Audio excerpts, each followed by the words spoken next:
नमस्कार, मैं जितेंद्र चतुर्वेदी। सबसे पहले तो आप सभी से आग्रह रहेगा कि अगर आप मतांतर से नहीं जुड़े हैं तो जुड़िए, वीडियो को लाइक कीजिए और साझा करना मत भूलिए। बात दिल्ली के उस बहुचर्चित शराब घोटाले की करेंगे जिसको लेकर अरविंद केजरीवाल एक नरेटिव गढ़ने में जुटे हुए हैं। तो वो नरेटिव क्या है? दूसरा, ये जो 1000 करोड़ रुपए ईडी ने खोद कर निकाला है, उसने कैसे अरविंद केजरीवाल के संकट को बढ़ा दिया है। और तीसरा, ईडी की जो एक खामोशी है उसके पीछे का रहस्य क्या है, क्योंकि सम्मन तो हो चुका, सम्मन में तो ये गए नहीं, तो अब क्या होने वाला है इस पर बात करेंगे। लेकिन सबसे पहले उस नैरेटिव पर आते हैं जिसे बुनने की कवायद में अरविंद केजरीवाल और उनका पूरा कुनबा जुटा हुआ है। आपको ध्यान होगा कि 30 अक्टूबर को सुप्रीम कोर्ट का ऑर्डर आता है जिसमें मनीष सिसोदिया की जमानत याचिका को खारिज कर दिया जाता है। साथ ही साथ उससे एक बात यह भी साफ हो जाती है कि प्राइमा फेसाई दिल्ली में शराब घोटाला हुआ है और उस घोटाले में गड़बड़ी हुई है और उस गड़बड़ी में मनीष सिसोदिया की भूमिका रही है। भले ही उनके खाते में पैसे नहीं गए हों, लेकिन फिर भी जिस तरह से उन्होंने इस पूरे मामले को आगे बढ़ने दिया और न्यू एक्साइज पॉलिसी को आकार लेने दिया जिसमें भ्रष्टाचार की गुंजाइश बनाए रखी गई, उस सब के लिए अगर किसी को कटघरे में खड़ा किया जाए तो वो मनीष सिसोदिया है। इस बात को भी एक तरह से आप कहें कि स्पष्ट रूप से सुप्रीम कोर्ट के ऑर्डर ने एकदम आईने की तरह साफ कर दिया। लेकिन इसके बाद आप देखिए कि पूरा जो ककून है आम आदमी पार्टी का और उनके अपने लेफ्ट लिबरल कबाल, वो क्या बताने में लगे हुए हैं कि साहब सुप्रीम कोर्ट ने क्या कहा था बहस के दरमियान। ये क्यों बताया जा रहा है? दरअसल ये इसलिए बताया जा रहा है और इस बताने के लिए आम आदमी पार्टी बाकायदे अभियान चला रही है। उसकी वजह यह है कि सुप्रीम कोर्ट ने जो ऑर्डर दिया जिसमें मनीष सिसोदिया की जमानत याचिका खारिज हुई, उसने अरविंद केजरीवाल की ईमानदारी पर बट्टा लगा दिया और यह सवाल खड़ा कर दिया कि वो जो ईमानदारी की दुहाई दिया करते थे वो अब कहां खड़े हैं। उससे भी बड़ी चीज ये हो गई कि ये कहते थे कि साहब ये तो पूरा जो है आम आदमी पार्टी को फंसाने की साजिश है, अरविंद केजरीवाल को घेरने की कवायद है, कोई घोटाला हुआ ही नहीं। अब जिसे ये कोई घोटाला हुआ ही नहीं कहते थे, जिसको ये कहते थे कि ईडी और सीबीआई का ये दुरुपयोग है भाजपा के द्वारा, दरअसल ये सारी बातें धराशायी हो गई सुप्रीम कोर्ट के एक ऑर्डर से। तो अब क्या किया जाए? क्योंकि ये जो ऑर्डर है ना साहब, ये ऑर्डर सिर्फ अरविंद केजरीवाल के गाल पर तमाचा नहीं है, बल्कि समूचे विपक्ष के गाल पर तमाचा है। वो इसलिए क्योंकि इंडी की हिस्सा है और इंडी इस बात का अभियान चलाता रहा है कि ईडी और सीबीआई का दुरुपयोग हो रहा है। अब उस दुरुपयोग को जो साबित करने की कवायद थी, उस कवायद को बड़ा भारी झटका लगा है सुप्रीम कोर्ट के ऑर्डर से। तो एक तो इनका जो है परसेप्शन टूटा, दूसरा अरविंद केजरीवाल का संकट बढ़ गया और वो संकट इस कदर बढ़ा है कि ईडी ने सम्मन भेजा, सम्मन में ये गए नहीं।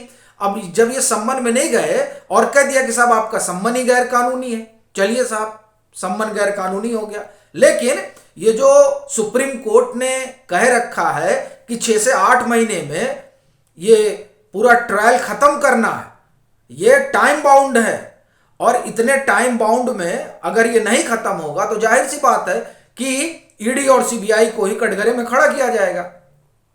सुप्रीम कोर्ट तो इन्हीं को फटकार लगाएगी कि आपसे कहा गया था, आपने पूरा क्यों नहीं किया। तो अब पूरा करना है और ये करें गैर कानूनी है। तो और उधर आम आदमी पार्टी को आरोपी बनाया जाना है और इसमें एक और एंगल जुड़ जाता है कि मनीष सिसोदिया ही कह रहे हैं कि ये पूरे कैबिनेट का फैसला था। ये अपने आप में बड़ी चीज है, तो इसलिए मुख्यमंत्री की भूमिका भी तय होनी चाहिए। फिर ग्रुप ऑफ मिनिस्टर्स ने भी इसको अप्रूवल किया था। ग्रुप ऑफ मिनिस्टर्स में मनीष सिसोदिया अकेले नहीं थे, उसमें सत्येंद्र जैन और कैलाश गहलोत भी थे। यही नहीं, फिनांस के भी अधिकारी थे, रेवेन्यू के भी अधिकारी थे, ये कह रहे हैं लॉ डिपार्टमेंट के भी अधिकारी थे, आबकारी के भी अधिकारी थे, तो इतने लोग हो गए। तो यानी जो मनीष सिसोदिया ने सुप्रीम कोर्ट में कहा है वो, और दूसरा अरविंद केजरीवाल की जो भूमिका है वो, इस तरह से अगर देखा जाए तो पूरी सरकार ही जो है वो भ्रष्टाचार के आरोप में घिर जाती है। और खास तौर से अरविंद केजरीवाल सरकार के मुखिया होने की वजह से सबसे ज्यादा अगर आप कहें कि किसी पर प्रहार हो रहा है तो वो अरविंद केजरीवाल है। तो अब अरविंद केजरीवाल करें क्या, कैसे बताएं कि साहब हम तो ईमानदारी में नहाए धोए हैं। तो उसके लिए आप देखिए कि मनीष सिसोदिया को लेकर अभियान चल रहा है, और इस अभियान की शुरुआत होती है जब 30 अक्टूबर को ऑर्डर आता है, उसी के बाद से रोना पीटना शुरू हो जाता है। उस रोने पीटने में बहस की तमाम चीजों का जिक्र होता है, लेकिन अंतिम रोज जिस दिन ईडी और सीबीआई अपना पक्ष रख रही थी वो अंतिम रोज था। उस रोज जब अभिषेक मनु सिंघवी मनीष सिसोदिया का पक्ष रखना शुरू करते हैं, तब सुप्रीम कोर्ट ने जो कहा उस पर कोई चर्चा नहीं कर रहा। सुप्रीम कोर्ट ने कहा था कि ये सीधा ये कह रहे हैं कि मनीष सिसोदिया की वजह से ये पूरा घपला घोटाला हुआ। और उसी रोज सुप्रीम कोर्ट की इस टिप्पणी ने तकरीबन तय कर दिया था कि मनीष सिसोदिया को जमानत नहीं मिलने वाली है, क्योंकि ये कहना ही बहुत बड़ी बात थी। वैसे ही जैसे सुप्रीम कोर्ट ने पहले कहा था बहस के दरमियान कि अगर आप मनी ट्रेल नहीं स्टेब्लिश कर पाएंगे तो ये केस 1 मिनट ठहर नहीं पाएगा, तो ईडी ने मनी ट्रेल स्टेब्लिश किया 338 करोड़ रुपए का। ईडी ने यह भी स्टेब्लिश किया कि भले ही इधर इनके खाते में पैसा ना गया हो, लेकिन इनकी वजह से ये सारी चीजें हुई हैं और जिसका फायदा इनके सहयोगियों को मिला। ये दो चीजें तो साफ तौर पर निकल कर आई थी, और इन दो बातों को आप एक तरह से कहें कि सिरे से नकारा जा रहा है। और उसके बाद एक आप कहें कि ताना बाना बुना जा रहा है, जिसमें एक तरह का परसेप्शन क्रिएट किया जा रहा है कि देखिए साहब सुप्रीम कोर्ट ने तब क्या कहा था, उसके बाद में ऑर्डर में आया तो क्या हुआ। मैं सम्मान के साथ कहना चाहता हूं कि मैं इससे खुश नहीं हूं, तो चुनौती दीजिए ना भाई, आप उसको चुनौती दीजिए। लेकिन दरअसल उस मामले में आम आदमी पार्टी कब पहुंचेगी ये अलग कहानी है, वो अलग एक मसला भी है। मगर सबसे बड़ी चीज ये है कि ये जो ऑर्डर है, इस ऑर्डर ने अरविंद केजरीवाल, इंडी, पूरे विपक्ष के अभियान की हवा निकाल कर रख दी।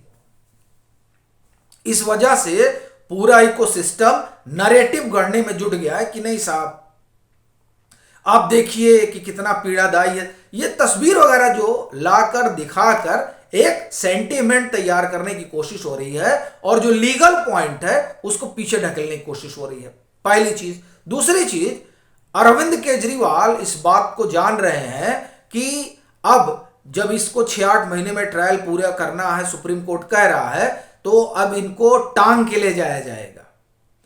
तो इसलिए ये घबराए हुए हैं। अब घबराया आदमी क्या करता है, वो सोचता है कि किसी तरीके से अपनी जो है वो अपने लिए एक जमीन तैयार की जाए। और ये जमीन ही है कि प्रधानमंत्री को लेकर ये एक्स पर तरह तरह के जो है आप ये कहें कि बयान देते हैं।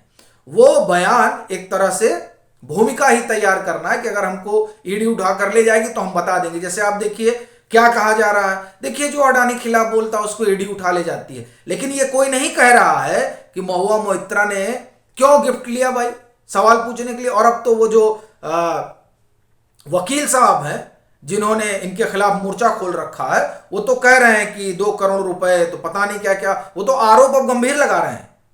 तो ऐसे में अगर पैसे लेकर सवाल पूछे जा रहे हैं तो सदस्यता क्यों नहीं जाएगी, एक बात। दूसरी बात कि संजय सिंह का बार बार हवाला दिया जा रहा है। संजय सिंह को लेकर तो ईडी ने जो आरोप लगाए हैं उसको प्राइमा फेसाई तो हाई कोर्ट भी मान चुका है, और हाई कोर्ट ने कहा कि नहीं जो हो रहा है सब ड्यू प्रोसेस हो रहा है। फिर भी इस तरीके का जो है नैरेटिव गढ़ा जा रहा है, और नैरेटिव पूरा इकोसिस्टम गढ़ने में लगा हुआ है, क्योंकि इसी नैरेटिव से उनको फायदा है। नहीं तो बात ये आ जाएगी कि साहब ये तो सब जो है आप ये कहें कि भ्रष्टाचारी है, सब बेईमान है। तो ये आरोप स्टेब्लिश हो जाएगा, तब तो जो विपक्ष की राजनीति है वो कुंद हो जाएगी, और जो भाजपा की अपनी आप ये कहें कि पॉलिटिक्स है जिसको लेकर वो 2024 में चुनाव लड़ना चाहती है वो एस्टेब्लिश हो जाएगा। वैसे ही जैसे 338 करोड़ स्टेब्लिश हो गया तो आम आदमी पार्टी के पैरों के नीचे की हवा निकल गई है। और सबसे बड़ी चीज इसमें आप देखिए कि 1000 करोड़ रुपए की बात ईडी कर रही है और ईडी उसमें कह रही है कि 500 करोड़ रुपए जो है वो मनी ट्रेल स्टैब्लिश हो रहा है, जिसमें अभी तक फिलहाल 338 करोड़ रुपए जो है वो सुप्रीम कोर्ट भी मान रहा है। तो ये जो परिस्थिति बनी है ना, इस परिस्थिति ने अरविंद केजरीवाल और पूरे विपक्ष की चूल्हे हिलाकर रख दी है। यही वजह है कि कहा जाता है कि ना चाहते हुए भी इकोसिस्टम ये बताने में जुटा हुआ है कि नहीं देखिए यहां तो ठीक नहीं हुआ, देखिए मनीष सिसोदिया के खाते में कहां पैसा मिला, देखिए सुप्रीम कोर्ट ने क्या कहा था बहस के दरमियान। इस तरह की चीजें जानबूझकर उठाई जा रही हैं। और आप थोड़ा खंगालिए तो आप पाएंगे कि पिछले 15 रोज में इस तरह की कितनी खबर हुई है और कितना सब जो है रिपोर्ट किया गया है। उसके पीछे का एक ही वजह है कि एक लहर पैदा करने का, एक नैरेटिव गढ़ने की कोशिश हो रही है, वो इस बात को लेकर कि नहीं देखिए सब कुछ ठीक नहीं है, नाहक परेशान किया जा रहा है। और इसीलिए आप देखिए कि नरेश कुमार को भी फंसाने की कवायद चल रही है। ये जो पूरा ताना बाना है, उस ताने बाने के जरिए बस एक नैरेटिव गढ़ने की कोशिश की जा रही, वो ये कि जानबूझकर फंसाया जा रहा है, जिस नैरेटिव को सुप्रीम कोर्ट के ऑर्डर ने और ईडी के 1000 करोड़ रुपए का जो उसने पूरा मामला खोद कर निकाला है, उसने इन दो बातों ने ध्वस्त कर दिया है। तो अब उसी पर आप कहें कि उसको झाड़ने पोंछने के लिए इस तरीके का नैरेटिव गढ़ने में ये लोग जुटे हुए।